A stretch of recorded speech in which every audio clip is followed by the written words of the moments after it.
بسم الله الرحمن الرحيم. الفاتحة إلى روح سيدنا وحبيبنا وشفيعنا وقرة أعيننا محمد صلى الله عليه وسلم، ثم إلى أرواح إخوانه من الأنبياء والمرسلين، وإلى أرواح أهل بيته وأصحابه وأزواجه، وإلى أرواح أئمة الإسلام والمسلمين، وإلى أرواح ذرية رسول الله صلى الله عليه وسلم أجمعين، خصوصا إلى روح سيدنا المهاجر إلى الله أحمد بن عيسى، وسيدنا الفقيه المقدم محمد بن علي بعلوي، ثم إلى روح المقدم الثاني الحبيب عبد الرحمن بن محمد السقاف، ثم إلى روح الشيخ أبو بكر بن سالم وأخي عقيل، ثم إلى روح الحبيب عمر بن عبد الرحمن العطاس والشيخ علي بن عبد الله باراس، ثم إلى روح الحبيب عبد الله بن علوي الحداد صاحب النصائح الدينية والوصايا الإيمانية، ثم إلى روح الحبيب علي بن محمد الحبشي، وإلى أرواح أولاده، خصوصا إلى روح حبيب أنيس بن علوي الحبشي، وإلى روح الحبيب أحمد ابن علوي الحبشي، وإلى روح الحبيب عبد القادر ابن عبد الرحمن السقاف، وإلى روح الحبيب عبد القادر بن أحمد السقاف، ثم إلى روح الحبيب عبد الله بن محمد بن علوي شهاب الدين، وإلى روح الحبيب محمد بن سالم بن حفيظ، وإلى روح الحبيب علي مشهور بن محمد بن سالم بن حفيظ، إلى روح الحبيب سالم والحبيب حسن أبناء الحبيب عبد الله بن عمر الشاتري، وإلى روح الحبيب علي بن جعفر الإدرس،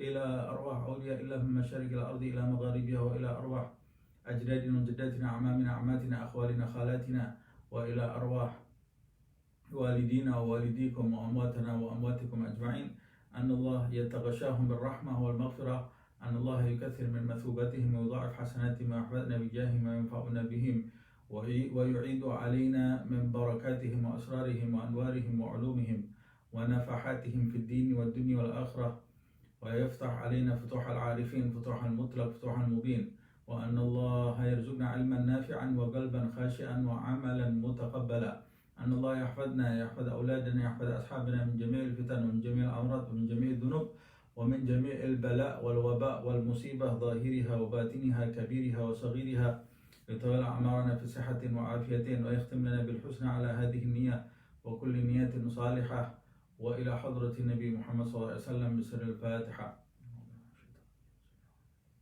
الحمد لله رب العالمين الرحمن الرحيم مالك يوم الدين، إياك نعبد وإياك نستعين، اهدنا الصراط المستقيم صراط الذين أنعمت عليهم غير المغضوب عليهم ولا الضالين آمين. بسم الله الرحمن الرحيم. الحمد لله رب العالمين. اللهم صل وسلم على سيدنا محمد وعلى آل سيدنا محمد. نوينا التعلم والتعليم والنفع والانتفاع والتذكر والتذكير والإفادة والاستفادة والحث على التمسك في كتاب الله وسنة رسول الله صلى الله عليه وسلم وابتغاء مرضاته وثوابه وقربه. Alhamdulillah, kita lanjutkan kajian kitab An-Nasaih Ad-Diniyah wal Wasaya Al-Imaniyah karya Al-Imam Abdullah ibn Alawi Al-Haddad. Kita sampai di bab puasa. Akhir pembahasan kita, Al-Imam Abdullah bin Alawi Al-Haddad menganjurkan kita termasuk di antara adab-adab orang yang berpuasa, hendaklah dia tidak bermewah-mewah saat berbuka dalam menyediakan makan, kemudian tidak berbuka dengan makan dengan makanan yang sangat banyak sehingga menjadikan dia kekenyangan, karena kekenyangan itu pertama akan menimbulkan rasa malas. Kemudian orang yang berbuka dan memperbanyak makan saat berbuka hingga dia kekenyangan, maka bekas dari puasanya tidak akan nampak di dalam kehidupannya, dan begitu pula rahasia dari puasa itu tidak akan dia dapati, karena pada intinya puasa itu seharusnya merasakan lapar bukan pada saat di siang hari saja, tetapi juga dalam tanda kutip hidup prihatin, merasakan bagaimana menekan hawa nafsu untuk mencapai ketakwaan di sisi Allah Subhanahu wa Ta'ala. Di akhir pembahasan kita di dalam kitab ini, di halaman 139, beliau Al-Imam Abdullah bin Ali Al-Haddad menyampaikan, wa qala ba'duhum idza syabi'atil batnu ja'at jami'al jawarih, wa idza ja'atil batnu syabi'at jami'ul jawarih. Al-Imam Abdullah bin Al-Haddad mengatakan, jika perut itu kenyang, jika perut seseorang itu kenyang, maka anggota badannya akan merasakan kelaparan. Dan sebaliknya, jika perut seseorang itu kelaparan, maka anggota badannya akan merasakan kekenyangan. Apa maksud dari ucapan para ulama ini? Al-Imam Abdullah bin Al-Haddad mengatakan, "Qultu," aku berkata, seperti yang pernah saya sampaikan, kalau ada kata-kata "qultu" di dalam satu kitab, itu berarti pendapat si penulis kitab itu. Dia mengatakan, "Waju'ul jawarihi ibaratun an talabiha wa hirsiha ala syahawatiha." Yang dimaksud di atas dengan kata ju'ul jawarih, anggota badan yang lapar, maksudnya adalah ungkapan. Anggota badan yang lapar itu adalah ungkapan bahwa anggota badan itu akan mencari dan menginginkan keinginan-keinginan syahwatnya. Fayashtahil lisan al-kalam. Ya, ini maksudnya kalau perut kita kekenyangan, maka anggota badan kita akan kelaparan. Artinya kalau perut kita kenyang, anggota badan kita ini akan lapar, ingin memenuhi syahwatnya, syahwat anggota badan itu. Beliau memberi contoh, fayashtahil lisan al-kalam. Saat perut kita lapar, maka lisan kita, saat perut kita kenyang, maka lisan kita akan lapar. Sehingga kalau lisan kita lapar, maka lisan kita ini akan ingin terus berbicara, lapar bicara. Jadi dia tidak akan puas berbicara, bicara banyak. Wal ainu an-nazar. Sedangkan ketika perut kita itu kekenyangan, maka mata kita akan kelaparan. Mata kalau sedang kelaparan, maka dia akan terus mengumbar pandangannya, akan terus memandang, memuaskan pandangannya, sehingga nanti dia akan memandang sampai memandang hal-hal yang tidak dihalalkan oleh Allah SWT. Segala sesuatu di dalam jasad kita ini, jika kita bebaskan, jika kita umbar, maka pasti akan jatuh dalam perbuatan yang buruk. Pasti akan jatuh dalam perbuatan yang buruk. Umpamanya orang yang mengumbar ucapan terus berbicara, suatu saat dia akan tergelincir mengucapkan hal-hal yang tidak baik. Suatu saat dia akan bohong, suatu saat dia akan menggunjing orang karena dia mengumbar lisannya, membebaskan lisannya untuk berbicara.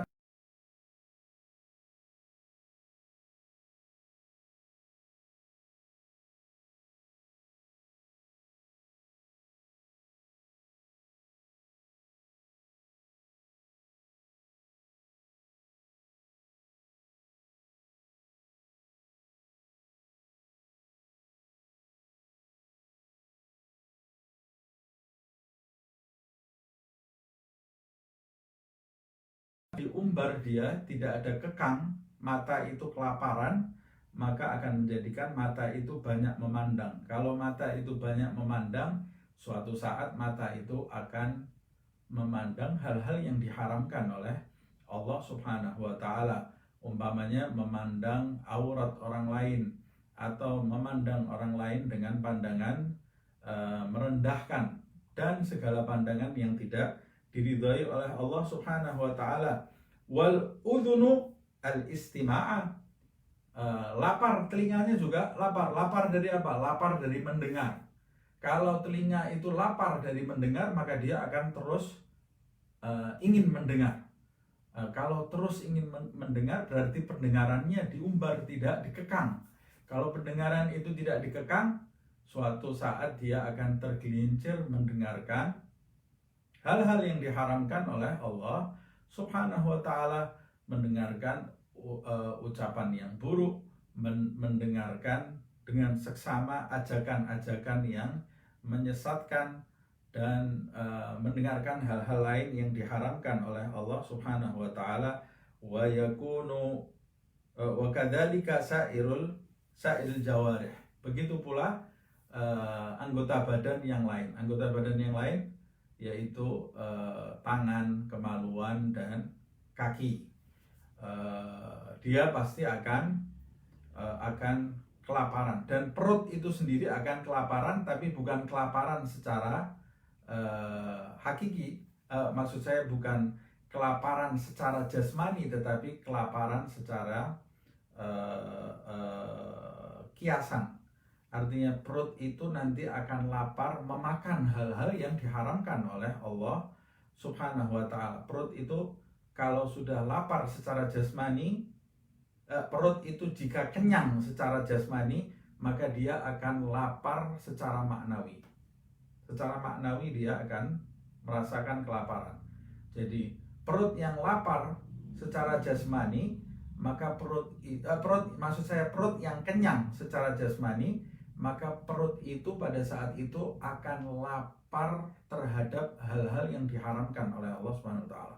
Lapar memakan barang yang diharamkan Allah, lapar mengkonsumsi sesuatu yang bukan haknya, lapar mencicipi sesuatu dari harta yang diharamkan oleh Allah, dari pemasukan atau mata pencaharian yang tidak dihalalkan oleh Allah. Perut itu juga akan merasakan lapar dari barang-barang yang syubhat ketika perut itu dipenuhi, dikenyangi secara jasmani, dibiarkan kenyang, diumbar perut itu makan sekenaknya saja, semuanya dimakan secara jasmani, maka dia akan merasakan kelaparan terhadap hal-hal yang diharamkan oleh Allah Subhanahu wa ta'ala. Begitu juga kemaluan, begitu juga kaki, dan begitu juga kedua tangan. Wa kadzalik sa'irul jawarih, begitu pula anggota badan yang lainnya yang harusnya dijaga dari hal-hal yang diharamkan oleh Allah Subhanahu wa ta'ala. Wa yakunu imbi'atsuha li talabil fuduli min syahawatiha inda imtila'il batni. Semua itu munculnya semua itu kelaparannya, munculnya rasa lapar anggota badan kita itu, munculnya kelaparan anggota badan kita itu, sehingga dia menginginkan hal-hal yang diharamkan oleh Allah Subhanahu wa ta'ala, atau hal-hal yang tidak bermanfaat dari keinginan syahwatnya. Semua itu munculnya sumbernya inda imtila'il batni, ketika perut itu penuh dengan berbagai macam makanan. Dibiarkan perut itu dipenuhi dengan makanan, padahal Rasulullah SAW menjelaskan di dalam sabdanya, abghadul wi'a'i ilallah batnun muli'at bil haram. Cawan yang paling dibenci oleh Allah Subhanahu wa ta'ala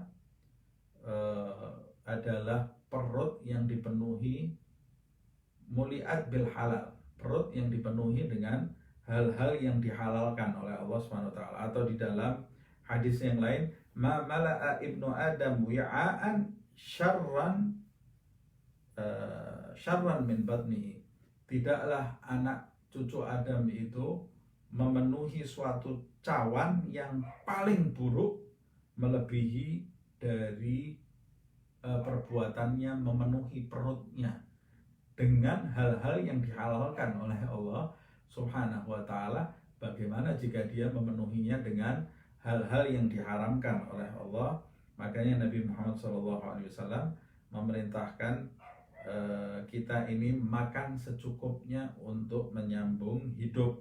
Hasbubni Adam lugaimat yagumna sulbahu. Cukuplah anak Adam itu memakan beberapa suap untuk menegakkan badannya, maksudnya untuk menyambung hidupnya. Kalau tidak mampu makan beberapa suap, Nabi mengatakan thuluth li ta'amihi, thuluth li syarabihi, thuluth li nafsihi. Kalau kamu tidak sanggup memakan beberapa suap, maka pada saat kamu makan, kamu harus membagi sepertiga untuk makanan, sepertiga untuk minuman, dan sepertiga untuk nafas. Maksudnya wa thuluthun li nafasihi, sepertiga untuk nafasnya. Maksudnya apa? Maksudnya kita tidak boleh makan kekenyangan sehingga tidak ada tempat lagi bagi perut kita. Juga tidak boleh minum kekenyangan sampai tidak ada tempat bagi perut kita untuk bernafas. Artinya kita diperintahkan oleh Nabi Muhammad SAW untuk memanage makanan dan minuman yang masuk ke dalam perut kita, karena itu sumber segala keburukan jasad kita, keburukan jasmani kita, sehingga menjadikan anggota badan kita ini lapar dari syahwatnya yang diharamkan oleh Allah Subhanahu wa ta'ala. Sebaliknya, makna dari kalimat di atas, kalau perut itu kenyang menjadikan anggota badan itu lapar dari syahwatnya yang diharamkan oleh Allah Subhanahu wa ta'ala, maka perut yang lapar menjadikan anggota badannya kenyang. Perut seseorang yang lapar menjadikan anggota badan seseorang itu kenyang. Wa inda khuluwihi yakunu sukunuha wa hudu'uha al-mu'abbar bihi an syab'il jawarih. Ketika perut itu kosong, maka anggota badan itu akan menjadi tenang dan akan menjadi tentram karena perutnya itu kosong. Maksudnya apa? Anggota badan itu akan menjadi tenang. Anggota badan itu tidak akan kelaparan untuk memenuhi syahwatnya. Jadi ketika perut itu kosong, mata kita ini akan kenyang dari memandang hal yang diharamkan Allah Subhanahu wa ta'ala. Begitu pula telinga kita, kemudian tangan kita, kaki kita, dan kemudian anggota badan kita yang lain juga akan kenyang dari hal-hal yang diharamkan Allah. Dalam arti kenyang dari hal-hal yang diharamkan Allah, dia akan meninggalkan hal-hal yang diharamkan oleh Allah Subhanahu wa ta'ala, yang disebut di dalam ucapan ulama itu syab'il jawarih, yaitu kenyangnya anggota badan. Kenyangnya anggota badan dari hal-hal yang diharamkan Allah. Dia tidak memerlukan hal-hal yang diharamkan oleh Allah Subhanahu wa ta'ala. Wa dzalika musyahidun wallahu a'lam.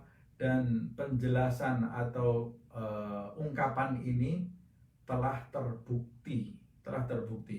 Maksudnya Imam Abdullah bin Al-Haddad mengatakan, memang benar orang yang perutnya kenyang itu nafsunya akan bangkit menguasai anggota badannya, dan orang yang dalam keadaan lapar nafsunya akan lebih tenang. Makanya kita dapati orang yang perutnya lapar, dia akan malas diajak berbicara, untuk mengurusi urusan orang lain. Dia akan menjadi malas karena dia merasakan perut yang perih, yang lapar. Begitu juga matanya tidak akan malas memandang hal-hal yang tidak ada manfaatnya. Diajak mendengarkan hal-hal yang tidak ada manfaatnya, dia akan malas juga karena perutnya dalam keadaan perih, dia akan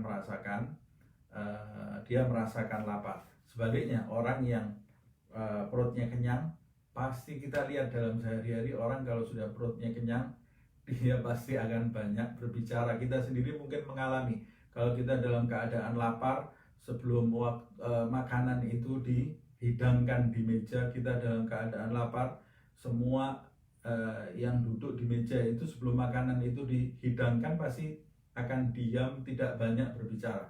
Coba nanti ketika makanan itu disajikan kemudian makan, mulai syahwat mulut ini akan bangkit, kemudian bicara yang tidak bisa diberhentikan, yang tidak bisa di stop.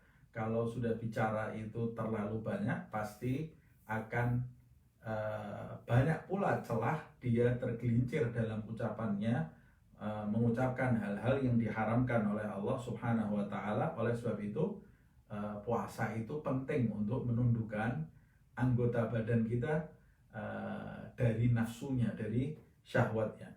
Wa minal mustahab al muta'akkad, dan termasuk hal yang disunnahkan, dianjurkan dan dipastikan untuk dilakukan pada saat bulan Ramadan, pada saat orang berpuasa, khususnya di bulan Ramadan.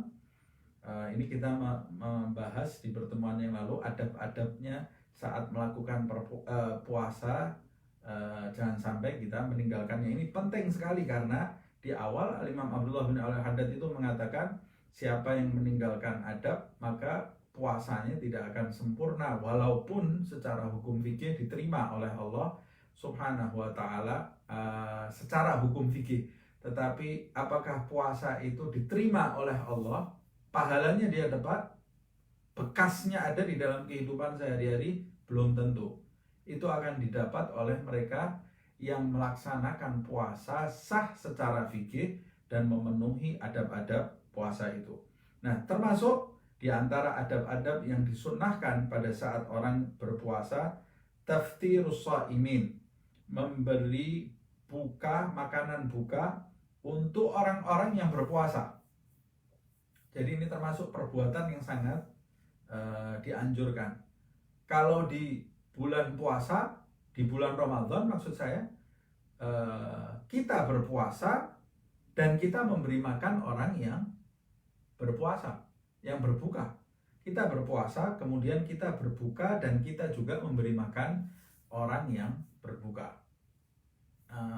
Memberi makan orang yang berbuka puasa itu pahalanya sangat besar sekali di sisi Allah Subhanahu wa Ta'ala. Makanya sampai disebutkan di dalam hadis, ittaqun nar walau bisyigit tamrah, jauhilah api neraka, jauhkan dirimu itu dari api neraka walaupun dengan memberikan kepada seseorang itu separuh kurma, bukan satu kurma, syigit tamrah, dengan belahan kurma atau separuh kurma. Kamu punya separuh kurma, bagikan kepada orang lain. Boleh jadi separuh kurma yang kamu hadiahkan atau sedekahkan kepada orang itu akan menjadikan diri kamu dijauhkan atau terbebaskan dari api neraka. Lebih-lebih lagi jika kita memberikan makanan itu kepada orang yang berpuasa, kemudian ketika dia berbuka, kita yang menyediakan makanannya untuk berbuka. Nah, ini pahalanya sangat besar sekali. Walau ala tamarat, walaupun kamu cuma punya beberapa biji kurma saja, kamu berikan, itu pahalanya sangat besar sekali. Atau kalau tidak punya beberapa kurma, au bisyurbah minal ma', atau dengan beberapa teguk air, atau dengan beberapa teguk air. Sunnahnya orang berbuka itu, jadi ada salah kaprah juga ini yang harus kita ketahui. Orang berbuka itu mungkin sudah saya bahas, tapi tidak ada salahnya saya ulang. Sunnahnya orang berbuka itu dengan kurma, Ini ada khilaf di antara ulama. Ada hikmah yang dipetik oleh beberapa ulama, kenapa Nabi itu berbuka dengan kurma. Di antara hikmahnya karena kurma itu manis. Karena kurma itu manis, dan manis itu, makanan yang manis itu bisa membangkitkan kekuatan badan kita. Itu di antara hikmahnya kenapa Nabi itu berbuka dengan kurma. Tapi kemudian kalau disimpulkan bahwa disunahkan seseorang berbuka dengan yang manis-manis, ini ada khilaf di antara ulama. Karena tidak ada sabda Nabi Muhammad SAW yang menjelaskan atau Nabi memerintahkan kita berbuka dengan makanan yang manis-manis, umpamanya berbuka dengan kolak manis gitu ya, atau berbuka dengan halawa, dengan makanan-makanan yang manis. Kita berbuka dengan makanan-makanan yang manis, kemudian kita simpulkan kita ini sudah mengikuti sunnah Nabi Muhammad SAW, berbuka dengan yang manis-manis. Ini sebagian ulama mengatakan ini adalah pandangan yang salah, karena Nabi Muhammad SAW tidak pernah berbuka dengan makanan manis selain kurma. Makanya Nabi mengatakan di dalam riwayat, kalau kamu tidak mendapati kurma, maka berbukalah dengan air putih. Kalau berbuka dengan yang manis itu disunahkan, maka Nabi akan memerintahkan kalau kamu tidak punya kurma untuk berbuka, maka berbukalah umpamanya dengan makanan-makanan lain yang manis. Tapi Nabi mengatakan dengan beberapa butir kurma, atau kalau kamu tidak punya, dengan beberapa teguk air. Berarti saya tidak boleh berbuka dengan yang manis-manis? Boleh saja, tapi persepsi bahwa berbuka itu sunnah dengan yang manis-manis, ini persepsi yang harus diluruskan, karena Nabi itu berbuka dengan kurma, bukan dengan yang manis-manis. Tapi sebagian ulama yang lain mengatakan Nabi itu berbuka dengan kurma karena manisnya. Karena itu kalau kita tidak, karena rasa manis yang ada di dalam kurma, dan itu bermanfaat untuk kekuatan tubuh kita. Kalau kita tidak punya kurma, makanya kita bisa di Arab itu yang manis itu kurma. Kalau kita tidak punya kurma di Indonesia ini, atau di Singapura, atau di Malaysia, atau di Melayu ini, di Nusantara ini, kita tidak punya kurma untuk berbuka, sebagian ulama berpendapat kita boleh berbuka dengan makanan yang manis lainnya, sepanjang itu tidak berlebih-lebihan dan tidak bermadharat untuk diri kita. Alhasil, kalau mau kita kembalikan kepada nas hadisnya, yang disunahkan adalah berbuka dengan kurma. Makanya ketika kita masuk bulan Ramadan sekarang ini, semua bisa didapatkan dengan mudah. Barang yang buah-buahan yang ada di Arab itu ada juga di negeri kita. Buah-buahan yang ada di negeri kita juga ada di negeri Arab, dengan transportasi yang serba cepat. Ini kemudahan dari Allah Subhanahu wa Ta'ala, sehingga kita bisa menjalankan sunnah Nabi Muhammad SAW di Indonesia. Umumnya tanah di Indonesia ini atau di Nusantara ini tidak bisa ditumbuhi dengan pohon kurma, tapi Allah Subhanahu wa Ta'ala memberikan kemudahan bagi umat di akhir zaman ini untuk mengikuti sunnah Nabi Muhammad SAW. Transportasi itu cepat, sehingga kurma yang tumbuh di beberapa negeri yang jauh dari negeri kita ini, kurmanya bisa hadir di negeri kita. Maka siapkan kurma ketika masuk bulan Ramadan. Beli kurma, bukan karena kurma itu di dalamnya bisa menyehatkan badan, kurma itu punya efek yang bagus untuk badan kita, bisa menyembuhkan A, bisa menyembuhkan B. Kurma itu memang ada manfaatnya. Kalau kita makan mungkin bisa menyehatkan badan kita, tapi kalau kita makan kurma supaya badan kita sehat, maka kita tidak dapat pahala sunnah Nabi Muhammad SAW. Karena yang mendapat pahala sunnah Nabi itu adalah mereka yang menjalankan atau mengikuti apa yang dilakukan Nabi atau apa yang diucapkan Nabi, karena dengan niat ingin mengikuti Nabi Muhammad SAW, sebab mengikuti Nabi itu jalan untuk mendapatkan cintanya Allah Subhanahu wa Ta'ala. Jadi kalau saat ini mudah mendapatkan kurma, siapkan kurma sebelum masuk bulan puasa atau bulan Ramadan, supaya kita setiap harinya bisa berbuka dengan sunnah Nabi Muhammad SAW. Tapi kalau saya tidak mendapati kurma,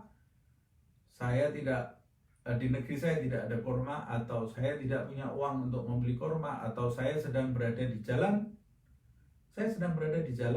saya tidak bisa mendapati kurma, sunnahnya saya berbuka dengan apa? Bukan dengan permen, karena permen itu manis. Enggak. Sunnahnya kata Rasulullah SAW, kalau kamu tidak dapat kurma, berbuka dulu dengan air putih, dengan minum, walaupun beberapa teguk air, supaya kita mendapatkan pahala saat kita itu berbuka dengan mengikuti perintah Nabi Muhammad SAW. Nah, kalau kita tidak punya kurma untuk memberikan makanan untuk berbukanya orang berpuasa, kalau kita tidak punya kurma, paling tidak beberapa teguk air. Nah, makanya menghidupkan sunnah itu sebetulnya Masya Allah sudah kita lihat di bulan Ramadan itu, kadang-kadang kalau kita pulang di sore hari mendekati maghrib, di jalan terdengar adzan maghrib di bulan puasa itu, banyak sekali orang-orang yang berada di pinggir jalan kemudian ada yang membagikan kurma. Di sebagian tempat yang lain mereka tidak punya kurma dengan membagikan air. Membagikan air ini termasuk memberikan buka untuk orang yang berpuasa, dan ini pahalanya sangat besar, sangat besar. Di sebagian tempat, umpamanya kalau kita pergi ke Madinah atau pergi ke Makkah, kita tidak punya makanan untuk berbuka, di masjid itu sudah disediakan makanan untuk berbuka. Orang berlomba-lomba untuk memberi makanan berbuka orang berpuasa. Kenapa sih orang kok sampai berlomba-lomba seperti itu? Karena pahalanya besar, pahalanya sangat besar sekali. Nabi Muhammad SAW itu bersabda, "Man fatara sha'iman kana lahu mithlu ajrihi min ghairi ayyanqusa min ajrihi syai'." Siapa yang memberi makan orang yang berpuasa, maka Allah Subhanahu wa taala akan memberikan kepada orang yang bersedekah tersebut pahalanya orang yang berpuasa itu. Jadi pahalanya orang yang berpuasa itu diberikan kepada orang yang memberikan buka untuk orang yang berpuasa itu, tanpa mengurangi pahala orang yang berpuasa itu. Jadi bukan pahalanya diberikan kemudian orang yang berpuasa itu hilang, tidak mungkin gitu ya. Tapi Allah Subhanahu wa taala, umpamanya Allah memberikan pahala untuk orang yang berpuasa itu 80 derajat di sisi Allah Subhanahu wa taala. Yang memberi makan untuk bukanya juga dapat pahala 80 derajat tanpa mengurangi pahala orang yang berpuasa itu. Nah, ini. Bayangkan kalau kita memberi makan orang yang dicintai Allah Subhanahu wa taala, memberi makan bukanya. Kita puasanya tidak bisa sempurna. Karena kita tahu diri kita ini banyak kekurangan di sana sini, tapi kita bisa mendapat pahalanya orang yang sempurna puasanya dengan memberikan makan kepada orang yang memiliki kedudukan tinggi di sisi Allah Subhanahu wa taala. Pasti puasanya sempurna. Kita beri makan walaupun dengan satu kurma, atau walaupun dengan beberapa teguk air, atau kita memberi makan buka puasa untuk para penuntut ilmu yang ada di pesantren. Pasti mereka orang-orang yang dimuliakan oleh Allah, menuntut ilmu setiap harinya, mereka menuntut ilmu yang diridhoi oleh Allah Subhanahu wa taala, pasti dimuliakan di sisi Allah Subhanahu wa taala. Saya punya beberapa kelebihan harta, saya berikan makanan, saya berikan kurma, atau saya berikan air mineral untuk buka mereka nanti di Ramadan. Pahalanya sangat besar. Satu orang kita beri makan untuk berbuka, kita dapat pahalanya. Bagaimana kalau 10 orang? Bagaimana kalau 100 orang? Pahala kita sangat besar sekali. Kalau kita diberi kelebihan harta oleh Allah Subhanahu wa taala, jangan tinggalkan kesempatan ini, karena Rasulullah mengatakan dapat pahalanya orang yang berpuasa itu. Makanya di antara trik untuk menjalankan atau cara untuk menjalankan sunnah Nabi ini, minimal seorang bapak umpamanya yang ada di rumah, seorang bapak sebagai pemimpin rumah tangga, ketika dia memberikan uangnya untuk belanja buat buka puasa, niatkan di dalam hati bahwa saya ingin memberi buka puasa, makanan buka puasa untuk keluarga saya, minimal dia akan dapat pahala yang besar di sisi Allah Subhanahu wa taala. Nah, kalau saya sebagai istri, kalau kamu sebagai istri, minimal ketika kamu menyajikan makanan untuk berbuka, niatkan di dalam hati, saya menyajikan makanan ini kepada keluarga saya dengan niat memberi makan untuk orang yang berpuasa untuk buka mereka. Pahalanya sangat besar di sisi Allah SWT. Nah, kalau saya sebagai anak, dulu beberapa ulama mengajarkan kalau kamu tidak bisa memberikan makanan kepada orang tertentu, bicara kepada anak-anaknya yang belum mampu, mereka menganjurkan anak-anaknya itu saat berbuka untuk saling bertukar makanan dengan niat yang satu memberikan makanan kepada yang lain, mengikuti sunnah Nabi Muhammad SAW. Jadi satu orang, setiap keluarga itu satu orang, pahalanya bisa pahala satu keluarga karena saling tukar menukar makanan. Kalau di dalam keluarga itu ada lima orang, maka setiap orangnya mendapatkan pahala 5 orang karena mereka satu sama lain saling tukar menukar makanan supaya setiap orang dapat pahala dari yang lain tanpa mengurangi pahala yang berpuasa. Dulu saya diajarkan oleh guru saya dan beberapa teman-teman saya juga, ketika berbuka puasa kita tidak langsung makan karena makanan yang sudah kita ambil itu kan sudah jadi hak kita. Kita tidak makan makanan itu, tapi saling menukar makanan dengan niat memberikan makan untuk orang yang berbuka puasa. Nah, itu kalau kita tidak memiliki kelebihan harta untuk memberikan makan untuk bagi orang yang berbuka puasa. Tapi kalau kita diberi keleluasaan harta, ya kita harus melakukan yang lebih dari itu. Keluarkan harta kita untuk memberi makan orang yang berbuka karena pahalanya sangat besar di sisi Allah Subhanahu wa taala, seperti yang disebutkan oleh Nabi Muhammad SAW. Yakni min ajri shaim, yaitu pahalanya orang yang berpuasa itu dia akan mendapatkan pahalanya. Wa hadza thawab innama yahsulu liman fattarahu walau 'alal ma'. Dan pahala ini akan didapat oleh mereka yang memberikan makan untuk berbuka. Memberi makan untuk berbuka. Nah, begitu juga kebudayaan atau adat yang baik di Indonesia ini, atau di Nusantara ini, maksud saya Nusantara itu bukan cuma sekedar Indonesia, ada Singapura, ada Malaysia gitu ya. Di antara adat yang harus dijaga, bulan puasa itu saling tetangga yang satu dengan tetangga yang lain saling mengantarkan makanan. Itu adat yang baik, asal niatnya benar. Jangan mengantarkan makanan supaya tetangga-tetangga itu tahu masakannya itu adalah masakan yang paling enak. Atau saya mengantar makanan, kenapa kamu antar makanan ini untuk berbuka tetangga kamu? Kenapa kamu mengantar makanan ini? Oh, saya nggak enak karena dia 2 hari yang lalu memberi saya makanan untuk berbuka, maka saya nggak enak, saya cuma akan membalas saja. Tapi bukan seperti itu niatnya memberi makan untuk orang yang berbuka seperti yang disabdakan oleh Rasulullah SAW. Dan memberi makannya itu sisipkan air putih atau kurma supaya dapat pahala seperti yang disampaikan oleh Nabi Muhammad SAW. Walaupun nanti ada masakan selain itu ya, makanan selain itu, tapi sisipkan kurma dan air putih. Kalau tidak punya kurma, air putih. Sisipkan air mineral, supaya mendapatkan apa yang disebutkan dalam sabda Rasulullah Sallallahu Alaihi Wasallam.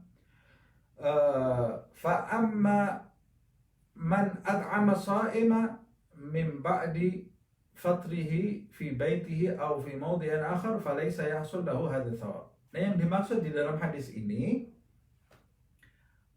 makanya saya mengatakan tadi, jangan cuma mengantar masakan, tapi sisipkan kurma dan air putih. Kenapa? Sebab yang pertama kali dimakan oleh orang puasa yang mengerti sunnah Nabi Muhammad SAW itu bukan masakan, tapi kurma atau air putih. Sebab kata Imam Abdullah bin Alwi al-Haddad, pahala yang disebut oleh Rasulullah SAW itu di dalam hadis tadi bagi orang yang memberikan makanan untuk membatalkan puasa orang yang berpuasa tadi. Jadi makanan yang diberikan itu sebagai makanan yang pertama masuk ke dalam mulut orang yang berpuasa tadi. Tapi kalau makanan itu dimakan setelah orang yang berpuasa itu berbuka, jadi orang yang berpuasa itu sudah berbuka dengan kurma, kemudian baru kita mengantarkan makanan, kemudian dia makan kurma lagi padahal puasanya sudah batal, maka kalau kita memberikan makanan itu setelah orang yang berpuasa tadi berbuka, kita tidak mendapatkan pahala seperti yang disampaikan oleh Nabi tadi, yaitu mendapatkan pahalanya orang yang berpuasa tadi. Karena mendapatkan pahalanya orang yang berpuasa tadi bagi orang yang memberi makanan atau memberi kurma atau air untuk buka pertama kali makanan yang masuk ke mulut orang yang berpuasa tadi. Tapi walaupun demikian, walaupun kita tidak mendapatkan pahala seperti yang dijelaskan di dalam sabda Rasulullah SAW di atas, walakin yahsul lahu thawab al-it'am, tapi dia tetap dapat pahala. Orang memberi makan orang itu pasti ada pahalanya. Pahalanya apa? Pahalanya memberi makan orang, tapi bukan pahala seperti yang disebutkan di dalam hadis yang saya sampaikan tadi. Tapi dia mendapat pahala memberi makan orang. Jangankan untuk orang yang berpuasa, orang yang tidak berpuasa saja, kalau kita punya makanan kemudian kita bagi kepada orang itu, kita dapat pahalanya, dapat pahala memberi makan orang. Jangankan memberi makan orang, memberi makan hewan saja kita dapat pahala dari Allah Subhanahu wa ta'ala. Dan kadang-kadang memberi makan kepada seseorang atau kepada salah satu makhluk Allah Subhanahu wa ta'ala yang tidak kita anggap, yang kita ya sudah bukan sesuatu yang besar di mata kita, kadang-kadang itu justru menjadi jalan untuk mendapat hidayah Allah Subhanahu wa ta'ala. Berapa banyak seseorang yang diangkat derajatnya oleh Allah Subhanahu wa ta'ala karena memberi makan makhluk Allah Subhanahu wa ta'ala, seperti yang disebutkan dalam riwayat wanita Bani Israel yang melacurkan dirinya itu menjadi bertobat dan termasuk penduduk surga, kata Nabi Muhammad SAW, setelah dia memberikan minuman untuk seekor anjing. Minuman untuk seekor anjing bisa menjadikan dia itu mendapat hidayah Allah Subhanahu wa ta'ala, dan dia, kata Nabi Muhammad SAW, menjadi penduduk surga Allah Subhanahu wa ta'ala. Berapa banyak di dalam kisah para ulama, seperti yang disebutkan di dalam kitab, ada seseorang keluar dari kalau di sini dari warung gitu ya, atau dari restoran gitu, dia dari pasar, dia membeli makanan yang ingin dia makan, makanan tadi ingin dia makan. Pada saat dia mau memakan, tiba-tiba dia melihat seorang pengemis di pinggir jalan yang rambutnya acak-acakan, pakaiannya berdebu, wajahnya berdebu, pakaiannya kotor. Dia iba melihat pengemis tadi yang tampak wajahnya itu kelaparan. Akhirnya dia tidak jadi memakan makanan tadi, dia sodorkan kepada pengemis tadi, lalu dia pergi. Ternyata pengemis itu salah satu kekasih Allah Subhanahu wa ta'ala. Jadi kekasih Allah Subhanahu wa ta'ala itu tidak harus mengenakan serban atau mengenakan baju takwa atau mengenakan kopiah, karena kekasih Allah itu cinta itu ada di hati, bukan di penampilan ya. Innallaha la yanzuru ila suwarikum wala ajsadikum walakinallaha yanzur ila qulubikum. Allah tidak memandang paras kita, tidak memandang pangkat kita, tapi Allah memandang hati kita. Kalau hati kita bersih, kita termasuk orang-orang yang dicintai Allah. Dalam sebuah riwayat Rasulullah SAW bersabda, rubba ash'ath aghbar law aqsam 'ala Allah la abarra. Boleh jadi kamu lihat manusia itu rambutnya acak-acakan, wajahnya berdebu, tapi kalau dia bersumpah, berdoa atas nama Allah Subhanahu wa ta'ala, doanya itu langsung wujud, makbul doanya. Artinya dia termasuk orang yang dicintai oleh Allah Subhanahu wa Ta'ala. Nah, kebetulan pengemis tadi yang diberi makan oleh orang yang keluar dari pasar atau restoran tadi itu salah satu kekasih Allah Subhanahu wa Ta'ala. Dia terima makanan tadi dalam keadaan yang sangat lapar. Bayangkan kita, wanita pelacur Bani Israel itu memberi minum anjing, dapat surga di sisi Allah Subhanahu wa Ta'ala, dapat hidayah kemudian masuk surga. Bagaimana kalau yang kita beri makan atau minum tadi manusia yang kelaparan, pahalanya jauh lebih besar. Bagaimana kalau yang kita beri manusia itu termasuk penuntut ilmu, pahalanya lebih besar lagi. Bagaimana kalau yang kita beri makan itu manusia yang dicintai oleh Allah Subhanahu wa Ta'ala? Bagaimana kalau yang diberi makan itu Nabi besar Muhammad SAW? Maka kedudukan para sahabat itu luar biasa, karena mereka berinteraksi dengan Nabi Muhammad SAW. Sebagian ada yang memberikan hadiah kepada Rasulullah SAW, ada yang memberikan makan kepada Nabi Muhammad SAW. Manfaatnya jatuh kepada sahabat itu sendiri, karena dia memberikan sesuatu hadiah kepada makhluk yang paling dicintai oleh Allah Subhanahu wa Ta'ala. Nah, sama ketika pengemis yang merupakan salah satu kekasih Allah itu menerima makanan, lalu pengemis tadi memakan makanan tadi, lalu dia bersyukur, alhamdulillah, karena pada hakikatnya yang memberi itu adalah Allah Subhanahu wa Ta'ala. Kemudian dia berterima kasih kepada orang yang memberi tadi dengan cara bagaimana? Karena dia orang soleh, doanya tidak tertolak, dia angkat tangan kepada Allah, ya Allah, seperti halnya orang tadi menyumbat perutku dari rasa lapar, maka sumbatlah lahir dan batinnya dari hal-hal yang tidak kau ridhoi. Subhanallah. Tutuplah lahir batinnya dari hal-hal yang tidak kau ridhoi. Orang kalau lahir batinnya itu tertutup dari hal-hal yang tidak diridhoi oleh Allah, dia itu pasti akan mendapat kedudukan di sisi Allah. Orang tadi yang memberi makan berkat doa pengemis tadi, berjalan beberapa langkah meninggalkan pengemis tadi, baru beberapa langkah dia dilantik oleh Allah menjadi kekasihnya. Nah, maka jangan remehkan memberi makan makhluk Allah Subhanahu wa Ta'ala, khususnya di sini memberi makan, walaupun itu bukan makanan untuk berbuka. Jangan kemudian setelah mendengar hadis Nabi ini, wah, dia tetangga saya sudah berbuka, saya sudah tidak akan memberi makan aja. Loh, kalau kamu tidak dapat pahalanya memberi makan untuk berbuka, kamu masih dapat pahalanya memberi makan untuk makhluk Allah Subhanahu wa Ta'ala, walaupun tidak mendapatkan seperti yang disebutkan di dalam hadis, seperti yang saya sebutkan tadi, wa huwa azimun, dan ini pahala yang besar sekali. Pahala memberi makan orang itu pahala yang besar. Wa thawabu man ashba'a as-sha'im mahma ad'amahu hatta yushbi'ahu wa huwa kathir. Dan pahala orang yang memberi makan orang yang berpuasa untuk berbukanya, apalagi sampai menjadikan dia puas, hilang rasa laparnya, hilang dahaganya, maka pahalanya sangat besar sekali di sisi Allah Subhanahu wa Ta'ala. Nah, ini diantara adab-adab orang yang berpuasa. Insya Allah di pertemuan yang akan datang kita akan lanjutkan mengenai sholat tarawih.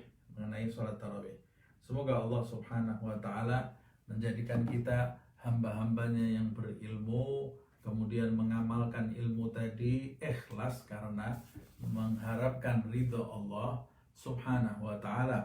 Semoga Allah Subhanahu wa Ta'ala memudahkan kita untuk menjalankan ibadah puasa, dan memudahkan kita pula untuk mempuasakan seluruh jasad kita dari hal-hal yang tidak diridhoi oleh Allah Subhanahu wa Ta'ala, dan mempuasakan hati kita dari selain Allah Subhanahu wa Ta'ala, dan menjadikan saat bukanya nanti ketika kita kembali kepada Allah Subhanahu wa taala, saat berbuka yang sangat indah sekali seperti yang disebutkan di dalam sebuah hadis, lisaimi farhatun inda iftarihi wa farhatun inda liqa'i rabbih. Bagi orang yang berpuasa itu dia mendapatkan dua hal yang menyenangkan. Yang pertama, hal yang menyenangkan itu dia dapati saat berbuka, dan yang kedua, hal yang menyenangkan itu akan dia dapati saat dia kembali kepada Tuhannya. Semoga kita dipanjangkan usia kita dalam keadaan sehat walafiat, dan dijadikan saat kembali kita kepada Allah Subhanahu wa taala sebagai saat kembali yang sangat menyenangkan, saat kembali yang membahagiakan, paling bahagia di seluruh umur kita atau di seluruh hidup kita. Amin amin ya rabbal alamin. Bisirril Fatihah. Bismillahirrahmanirrahim. Alhamdulillah rabbil alamin. Ar-Rahmanir-Rahim. Maliki yaumiddin. Iyyaka na'budu wa iyyaka nasta'in. Ihdinas siratal mustaqim. Siratal ladzina an'amta 'alaihim ghairil maghdubi 'alaihim waladdallin. Amin. Ya Rabbana i'tarafna bi'annana iqtarafna wa annana asrafna 'ala ladha ashrafna fatub 'alaina tauba taghsil li kulli hawba واستر لنا العورات وآمن الروعات واغفر لوالدينا ربي ومولودينا والأهل والإخوان وسائر الخلان وكل ذي محبة أو جيرة أو صحبة والمسلمين أجمع آمين. ربي اسمع فضلا وجودا منا لا باكتساب منا بالمصطفى الرسول نحظى بكل سول بالمصطفى الرسول نحظى بكل سول بالمصطفى الرسول نحظى بكل سول صلى وسلم ربي عليه عد الحب وآله والصحب عداد طش الصحب والحمد للإله في البدء والتناهي. سبحانك اللهم وبحمدك أشهد أن لا إله إلا أنت أستغفرك وأتوب إليك. سبحان ربك رب العزة عما يصفون وسلام على المرسلين والحمد لله رب العالمين والعفو منكم.